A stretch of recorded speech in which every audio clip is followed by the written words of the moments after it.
Salut tout le monde, bienvenue à cette nouvelle édition de la balado En forme sur le RDS.ca. Valérie Sardin en compagnie de Greg Langto. Salut Greg! Salut Val, comment ça va? Ben ça va bien, merci toi. Ça va très bien.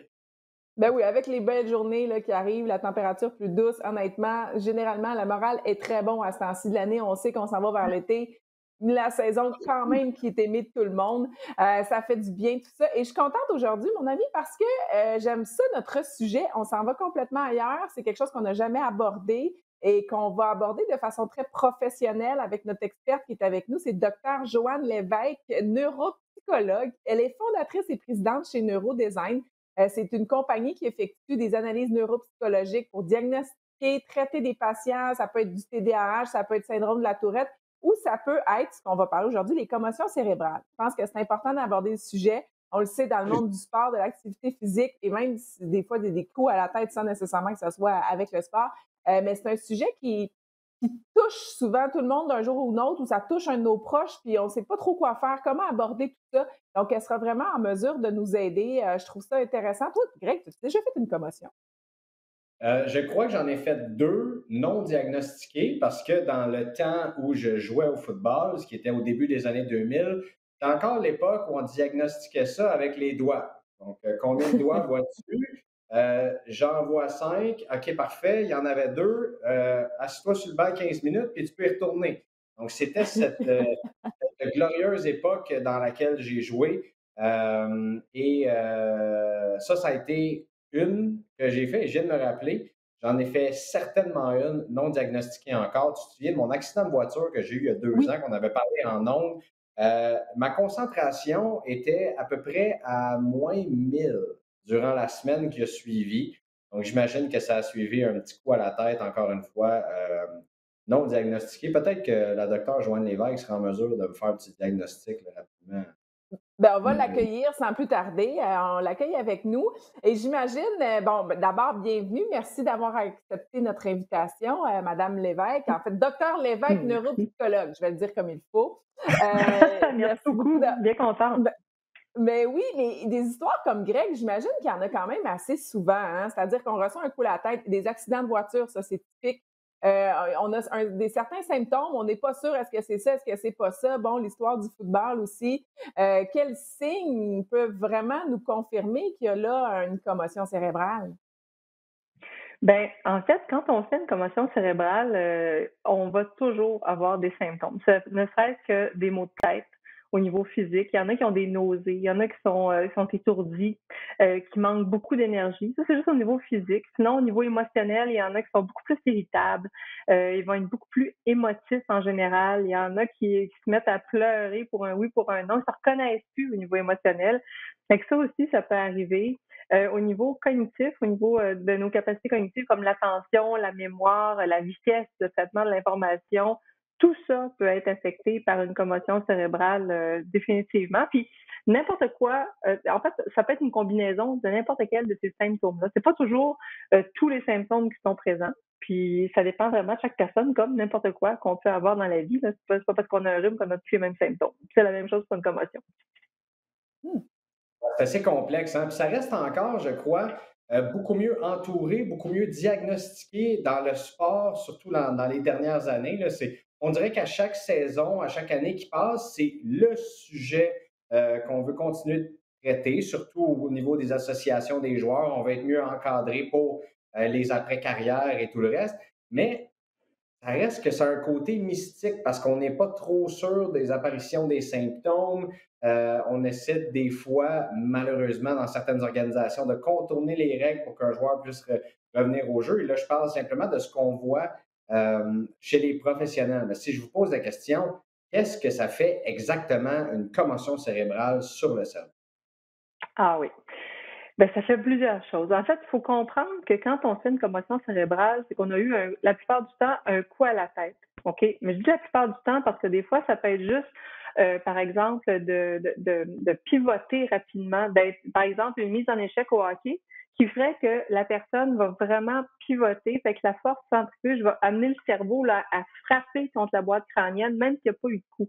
Parce que typiquement, ce qui arrive, c'est qu'il y a un coup à la tête et le cerveau va frapper la boîte crânienne où est-ce qu'on a reçu le coup. Fait que, supposons, on reçoit un coup en frontal, notre cerveau vient frapper en avant, mais après ça, il va rebondir en arrière. Fait que ça fait comme dans un cas d'accident de voiture où il y a une collision frontale, ben, ou au football, casque à casque, ben, c'est ça que ça fait. Ça fait que le cerveau fait bang en avant, bang en arrière. Fait que ça peut faire des bleus dans notre cerveau. Ça peut étirer les tissus nerveux, ce qu'on appelle les neurones. Vous savez, une neurone, c'est les cellules qui composent notre cerveau. On en a 100 milliards, fait qu'on en a beaucoup, c'est super. Mais quand on fait une commotion, ces cellules-là peuvent être affectées. Et ils vont être affectés dans l'axe du coup et du contre-coup. Puis quand je dis affecté, c'est qu'il peut y avoir des micro-déchirures. Ça a l'air, en fait, une cellule nerveuse, ça a l'air d'une grande tige avec deux espèces de racines d'arbres à chaque bout. C'est comme une arborescence, là. Fait que la tige qui est dans le milieu, elle peut micro-fissurer, peut avoir des petites fissures, des fois elle déchire complètement. Fait que là, la neurone, elle meurt, tout simplement. Puis en plus de l'atteinte du tissu nerveux, ben là, ce qui va arriver, c'est que, imaginez que je prends un pot de soupe, un plat de soupe avec un couvercle, je le brasse, ben les nouilles, les légumes, tout ça, ben ça va bouger dedans. Fait que c'est un peu la même chose. Il y a toute une cascade qu'on appelle neurochimique, les neurotransmetteurs, c'est tous des messagers chimiques qui nous permettent de faire plein de choses dans la vie, mais qui vont être mélangés temporairement.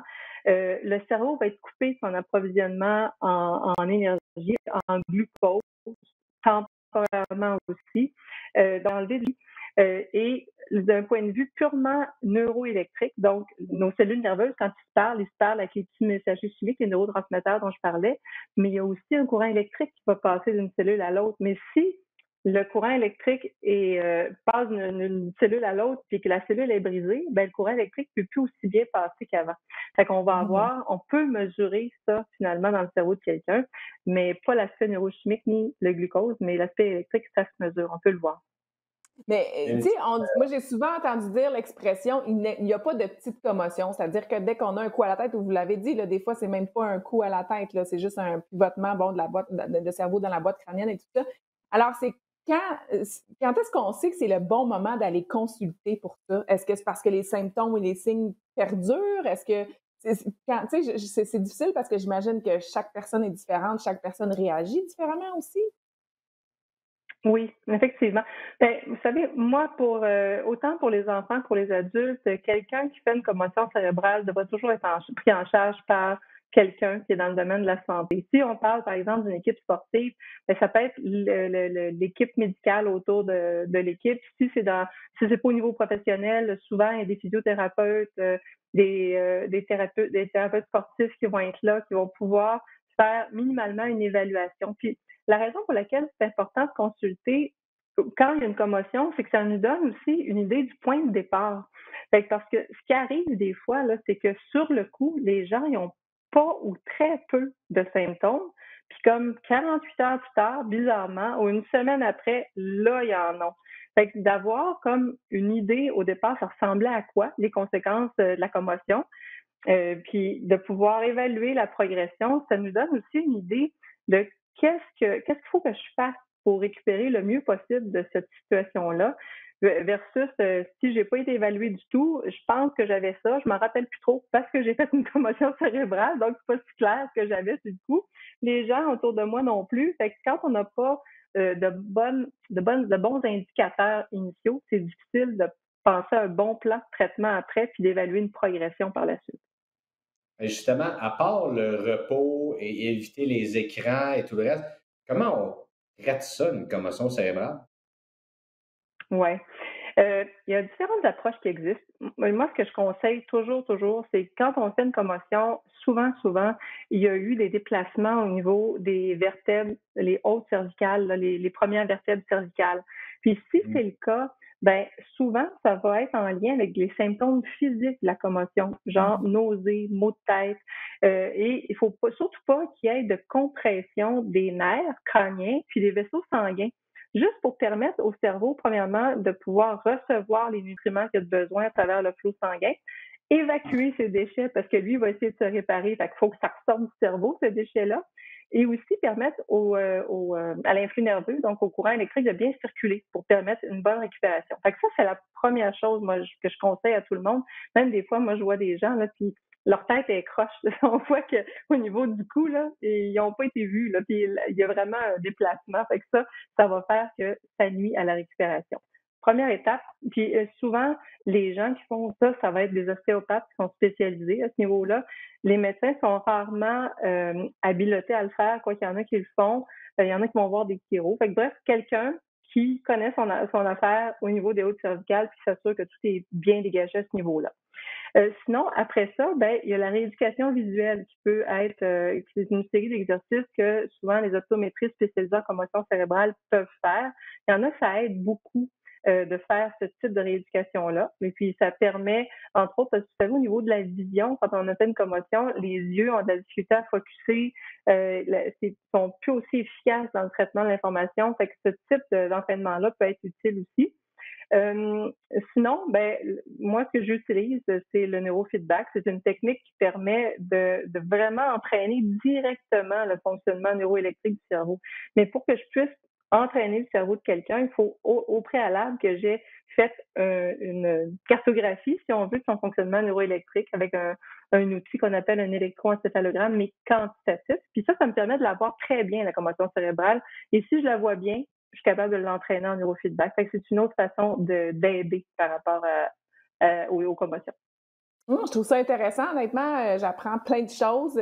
Juste en tout cas aussi au niveau de l'optométrie et tout ça, je ne savais pas qu'au niveau de la vision, ça pouvait faire une grosse différence. Oui, absolument. Donc, c'est toutes des informations hyper pertinentes. Mais moi, évidemment, je sais, je travaille à RDS, je travaille avec plein d'anciens joueurs de hockey. Et c'est pas un secret que, on dit souvent que l'accumulation de commotion cérébrale peut, à la longue, provoquer une dégénérescence du cerveau. Même aussi, il y a eu des documentaires sur le sujet et tout ça. Puis c'est la raison aussi pour laquelle la Ligue nationale de hockey a dû, à un moment donné, mettre un terme. On pense aussi à tous les anciens batailleurs. Il y a eu des cas de suicide et tout ça. Est-ce que, c'était relié à de la dépression, à tout ça? Jusqu'à quel point on peut parler de dégénérescence du cerveau avec l'accumulation des commotions cérébrales, selon vous? Est-ce que c'est sur quelle période de temps aussi? Est-ce que c'est sur 5 ans? C'est dans 10 ans? Ça dépend-tu du nombre de commotions qu'on a fait? Comment ça fonctionne, le vieillissement du cerveau à ce niveau-là? Oui. Il semble vraiment avoir un lien avec la quantité de commotion. Donc, plus on fait de commotion cérébrale dans notre vie, plus on a de chance que notre cerveau dégénère. Je pense que le film Concussion il s'était vraiment bien expliqué là, dans le film, là, la dégénérescence du tissu nerveux en tant que tel qui prend place là, à cause des commotions. Et ce que ça fait souvent, c'est que ce qu'on constate chez les athlètes qui sont décédés prématurément, là, soit par exemple d'un suicide parce qu'ils n'en pouvaient plus de vivre comme ils étaient, leur cerveau est beaucoup plus vieux que leur âge biologique. Des gars de 40 ans, par exemple, des joueurs de football qui avaient un cerveau de quelqu'un de 80-85 ans. Fait qu'il y a vraiment une dégénérescence qui peut prendre place, mais la dégénérescence semble liée à la quantité, à la sévérité des commotions cérébrales. Fait que ça, c'est la bonne nouvelle. Quand on a une, on essaie de pas en avoir deux. Quand on a deux, on essaie de pas en avoir trois. Mais moi, je dirais que c'est un défi de limiter le nombre de commotions cérébrales quand on est un athlète. C'est très dur. C'est vraiment parce que à partir du moment où on en a une, on devient beaucoup plus fragile aux subséquentes, aux autres commotions. Donc, c'est ça. C'est un défi. Est-ce qu'il y a eu des liens clairs aussi qui ont été définis avec des problèmes d'anxiété, de dépression suite aux commotions cérébrales, que ce soit pour les joueurs professionnels ou pour quelqu'un comme moi? Je me considère comme monsieur, madame, tout le monde, là, qui en a eu des commotions, comme on disait en début d'émission. Est-ce qu'il y a eu des diagnostics clairs qui ont été établis à ce niveau-là, non? Oui. En fait, c'est que ça dépend quelle région du cerveau est touchée. Hein, parce que, par exemple, si on parle de la gestion des émotions, l'autorégulation émotionnelle, c'est beaucoup en lien avec la région ici en frontal droit. Cette région-là, c'est la région dans notre cerveau qui est la plus importante pour nous permettre de bien gérer nos émotions. Fait que si j'ai reçu plusieurs fois à la tête, mettons, je suis un joueur de football, puis moi, je frappais tout le temps, surtout avec le côté droit, casse à casse, et j'ai eu des commotions, il y a des grandes chances que cette région-là finisse par être abîmée. Plus elle est abîmée, moins elle peut faire son travail. Parce que on a beau dire que même quand les symptômes disparaissent sur le coup, là, des symptômes de commotion cérébrale, il y a tout le brassage chimique, neurochimique qui s'est effectué, puis tout ce que ça a créé en termes de tempête dans le cerveau, les conséquences de ça perdurent beaucoup plus longtemps, même après que la personne ne ressente plus aucun symptôme. Et donc, si elle retourne au jeu, a une autre commotion, puis les commotions s'accumulent, puis que ça atteint souvent la même région, ben cette région-là finit par être beaucoup moins fonctionnelle. Si c'est plus frontal gauche, à ce moment-là, ben on va parler souvent de désinhibition, problème exécutif, donc la planification, l'organisation, le jugement qui va être affecté, quoi d'autre, rester pris dans sa tête, la rumination, rester pris dans sa tête à repenser sans arrêt à des choses qui nous préoccupent, ou juste plus être capable d'arrêter de penser puis devenir beaucoup plus négatif. Cette région-là, quand elle est touchée, ça peut entraîner aussi une certaine négativité, voire même une dépression majeure. Fait que, dépendamment de ce qui est affecté, ça va indiquer le type de symptômes que les gens vont avoir. Intéressant. Et tu sais, bon, on vous l'avez dit, là, c'est difficile lorsqu'on est un athlète de ne pas avoir au minimum une commotion cérébrale au cours de sa carrière. Mais là, si on s'adresse aux parents ou aux enfants ou parents d'enfants qui ont des jeunes qui font de l'activité physique, on le sait souvent au football, le soccer aussi s'en vient. Le hockey, la saison de hockey qui tire à sa fin, du moins avec les tournois de fin de saison et tout ça. Qu'est-ce qu'on peut leur donner comme conseil pour prévenir les commotions? C'est sûr que le port du casque, évidemment, mais est-ce qu'il y aurait d'autres conseils que vous pourriez donner? Mon Dieu. Dans le fond, pour prévenir une commotion cérébrale, il faut être le plus alerte possible en situation de jeu. Il faut essayer d'éviter de se faire frapper, en gros. Mais des fois, c'est pas toujours possible parce que quand on pratique un sport de contact, c'est sûr qu'on va être frappé. Mais peut-être de juste être à la fixité, la meilleure façon de ne pas faire de commotion cérébrale.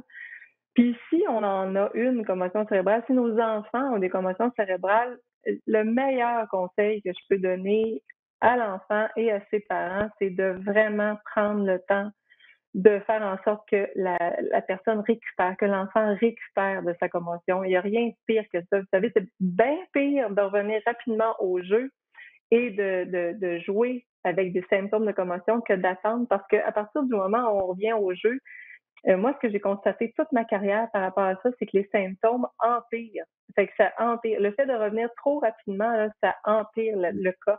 Et là, quand après ça, on arrête parce qu'on est juste plus capable de jouer parce que les symptômes sont trop présents, ben, revenir de la commotion, ce qui aurait peut-être pu prendre 2 semaines, mettons 2 à 4 semaines, ou au pire, mettons 3 mois, ben là, ça prend 5, 6, 7, 8 mois. Dernièrement, j'entraînais une jeune patineuse artistique qui est revenue trop vite, puis elle là était quasi non fonctionnelle parce que sa concentration, elle n'avait plus, elle avait mal à la tête constamment, juste aller à l'école, c'était trop, même 1 heure par jour, c'était trop. Fait qu'il faut pas se rendre là. C'est ce qui est le plus dur. Moi, je trouve que pour travailler avec des athlètes, justement, de tous les âges, là, le plus difficile pour eux, c'est de prendre le temps de revenir comme il faut. Mais puis je comprends tous les enjeux là, liés au fait qu'ils veulent revenir rapidement, mais c'est la pire chose qu'on peut faire, revenir sans être guéri.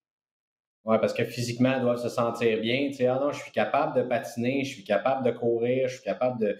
Je veux dire, ça reste, comme on l'a dit tantôt, les symptômes diffèrent de chacun des athlètes, puis on ne peut pas non plus les enrouler dans du papier bulle, là. Les enfants, je veux dire, que ce soit football, hockey, je veux dire, ça peut arriver en faisant du skateboard, du vélo, dans n'importe quel sport, snowboard, ski. Il y a pas, je sais que souvent, le football, on a de la difficulté à inscrire les enfants là-dedans parce qu'on a peur des fameuses commotions cérébrales. Mais le taux n'est pas nécessairement plus haut, si je ne m'abuse. Là, vous êtes dans la. Ben, c'est ça, je vois par vos réactions tout de suite que le taux n'est pas nécessairement plus haut au football que dans les autres sports. Donc, je veux dire, je pense que les bienfaits du sport chez les jeunes dépassent largement les risques et peut-être, si jamais ça arrive, les séquelles qu'on peut avoir si toutefois elle est bien traitée. Ben oui, effectivement. Puis, un des sports auxquels on pense rarement, mais où il y a beaucoup de commotion, c'est au soccer. Les coups de genoux, Ouais. les coups de coude, les coups de pied. Ouais. Même le patinage artistique, il y a quelque chose de plus individuel que ça, mais il tombe, hein, il tombe, puis il tombe sans même s'enseigner la tête, oui. Et vous, Georges Larac a fait dans sa carrière, c'est en faisant Skating with the Stars. Il est tombé. Ouais. Et c'est la seule qu'il a fait. Il a joué au hockey toute sa vie. Il a joué au soccer toute sa vie. C'est un bagarreur. C'est la seule commotion qu'il a faite sans patin artistique. Ben oui, c'est donc bien drôle, ça. Mais justement, tant qu'à parler de hockey, trouvez-vous que les directives qui ont été établies par la Ligue nationale de hockey au courant des dernières années pour enrayer les commotions cérébrales, vont faire ou font une différence pour les joueurs? Est-ce que, je ne sais pas si vous avez des joueurs comme clients, est-ce que vous approuvez tout ça dans le sens que est-ce que c'est vraiment c'était la chose à faire? On était rendu là, je pense. Là. Oui, je pense que oui. C'est vraiment c'est un pas dans la bonne direction. Tant qu'à moi, je changerai encore une couple de règles au niveau du jeu lui-même, là, qu'à partir du moment où le joueur en fait, c'est qu'on n'aurait pas on ne devrait pas avoir à frapper le joueur s'il n'y a plus la rondelle, puis que ce soit vraiment appliqué systématiquement, parce que ça n'a pas de sens sinon. Là. Mais oui, je pense que c'est un pas dans la bonne direction, mais pour travailler avec des athlètes de la Ligue nationale de hockey, même si c'est un pas dans la bonne direction, ils reviennent quand même vite au jeu, je peux vous le dire. Et puis ils veulent revenir, là. C'est sûr Oui, qu'ils mais veulent c'est revenir, ça. mais ils reviennent pas top shape, là. Oui, parce que souvent, c'est le joueur en tant que tel qui dit ah, non, mais je vais bien, là, tu sais, tout va être correct parce que lui ne veut pas perdre son salaire, évidemment, il ne veut pas perdre sa position, il s'est battu toute sa vie pour être rendu là. Puis, tu sais, je pense aussi que le cas de Sidney Crosby, il y a quelques années, quand Sidney Crosby a fait sa commotion et a été longtemps à l'écart du jeu, c'est lui, en grande partie aussi, qui a fait avancer les choses parce que lui pouvait se permettre de dire non, je ne veux pas revenir, non, je ne suis pas correct. Et c'est la première fois, on dirait que les choses ont vraiment déclenché. Tu sais, ça a été comme un élément déclencheur, en tout cas à mes yeux, par rapport à la Ligue nationale de hockey, de dire, OK, là, il faut qu'on fasse quelque chose. Ces gars-là, on ne peut pas les laisser comme ça. Et effectivement, des fois, ils retraitent au vestiaire pour une période parce que, bon, ils ont eu encaissé une bonne mise en échec, puis après ça, en troisième période, ils reviennent. C'est juste là, c'est la même journée, le même match. Il n'y a même pas de temps de repos ou de prendre le temps, justement, de voir des signes et symptômes 48 heures après l'événement. Donc, effectivement, c'est un bon point. Je pense que, tu sais, bon, je ne fais pas partie de la Ligue nationale de hockey, mais je pense qu'il y a encore beaucoup de travail à faire à ce niveau-là. N'est-ce pas, Greg? Oui, excusez. Ah non, je regardais de la documentation justement sur les cliniques neurodesign. Je suis désolé.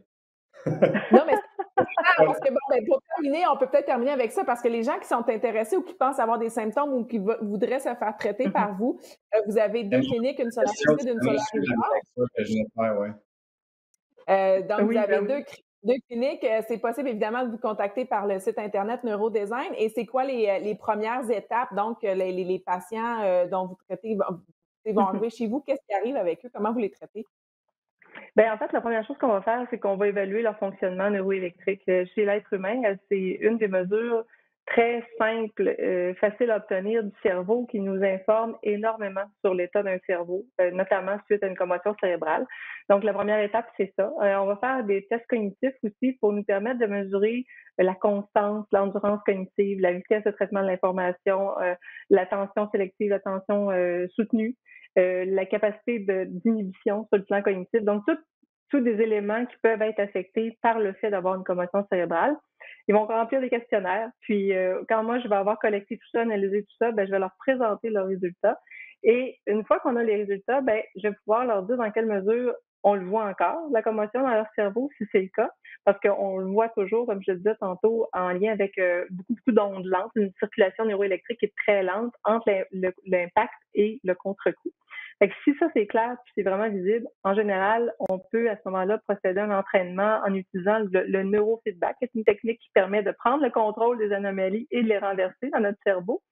Puis on applique ça. Normalement, là, pour donner une idée aux gens, une petite commotion cérébrale, une quinzaine de séances, on est bon. Une quinzaine de séances d'une heure, surtout si on parle d'athlète.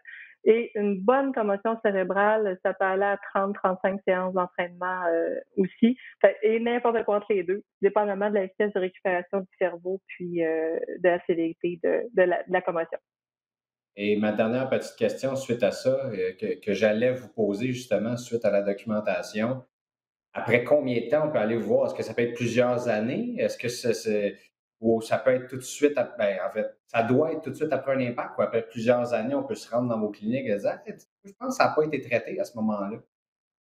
Oui, ça peut être après plusieurs années. Moi, j'ai des gens qui me consultent 3, 4, 5, 6 ans après une commotion. Puis, en théorie, si vous parlez à un autre spécialiste, ils vont vous dire qu'on n'est plus supposé rien voir dans le cerveau de ces gens-là, puis pourtant, on le voit encore, puis ils en vivent encore les impacts. Donc, il y a des gens pour qui ça dure longtemps, vraiment longtemps. Puis, c'est ce qui est assez fou là-dedans, ce que j'ai observé au fil du temps, c'est que ça semble pas être nécessairement en lien avec la sévérité initiale de la commotion. C'est ça qui est le pire, en fait. Il y a des gens qui ont fait des grosses commotions qui ont très bien récupéré par eux-mêmes, puis il y en a qui en ont fait des beaucoup plus légères, puis finalement, ils consultent parce qu'ils s'en sortent plus. Ils reviennent plus, leur niveau d'énergie n'est pas là, ou leur concentration est plus là. Fait qu'il y a de tout, mais oui, on peut le voir des années après, puis on peut aider des années après aussi. On va se revoir très bientôt. Oui, c'est ça. C'est Ça ça. me fait plaisir, J'allais Greg. dire, Greg. J'allais dire, voilà, Greg, la porte est ouverte. À toi d'aller appeler puis de prendre ton rendez-vous. Mais c'est vraiment intéressant tout ça, honnêtement. Merci beaucoup. J'ai appris plein de choses aujourd'hui. Je suis convaincue aussi que nos auditeurs ont appris beaucoup de choses. C'est des trucs, en tout cas, des bonnes choses à observer. Alors, je vous invite, évidemment. Vous pouvez peut-être rappeler le site Internet, dans le fond, c'est neurodesign.com, si je ne m'abuse. Oui, puis neurodesign, c'est DEZIGN.com. Donc voilà. C'est ça. Si ça vous interpelle à la maison ou les gens qui nous écoutent, ben n'hésitez pas à les consulter. Aujourd'hui, c'était Dr. Joanne Lévesque, neuropsychologue, qui était avec nous. Merci beaucoup d'avoir pris le temps aujourd'hui. Merci, Greg, d'avoir été avec moi encore aujourd'hui. Plaisir. Je vous souhaite une bonne journée et on se retrouve dans 2 semaines pour une prochaine balado. Bye tout le monde!